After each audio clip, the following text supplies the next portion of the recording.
আসসালামু আলাইকুম ওরহমতুল্লাহ। কিয়ামতে সেই কঠিন ময়দান যেখানে সূর্য থাকবে মাথার একদম কাছাকাছি, পিপাসায় মানুষের ছাতি ফেটে যাবে, কিন্তু এক ফোঁটা পানি পাওয়া দুষ্কর হবে। সেই ভয়াবহ দিনে যখন প্রত্যেকের হাতে তার আমলনামা তুলে দেওয়া হবে, তখন একদল মানুষ আতঙ্কে শিউরে উঠবে। তারা নিজেদের আমলনামা খুলতে চরম ভয় পাবে।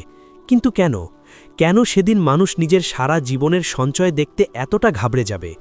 এর প্রথম কারণ হল, মানুষ দুনিয়াতে এমন অনেক ছোট ছোট গুনাহ করেছে যা সে তুচ্ছ মনে করে ভুলে গিয়েছিল, কিন্তু সেই কিতাবে তিল পরিমাণ অন্যায়ও বাদ পড়েনি।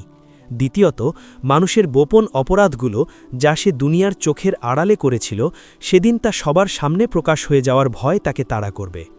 রাসূল সাল্লাল্লাহু আলাইহি ওয়াসাল্লাম আমাদের সতর্ক করেছেন যে কিয়ামতের দিন আমলনামা হবে মানুষের আয়নার মতো।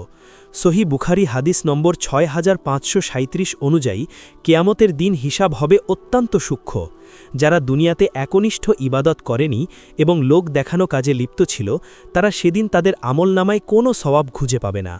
মানুষ ভয় পাবে এই ভেবে যে তার জিহ্বা, হাত এবং পা আজ তার বিরুদ্ধে সাক্ষী দেবে। সেই মুহূর্তে বাঁচার কোনো উপায় থাকবে না। তাই আমাদের উচিত আজই তওবা করা। মহান আল্লাহ আমাদের সেই কঠিন দিনের অপমান থেকে রক্ষা করুন। আমিন। আল্লাহুম্মা আজিরনি মিনান নার।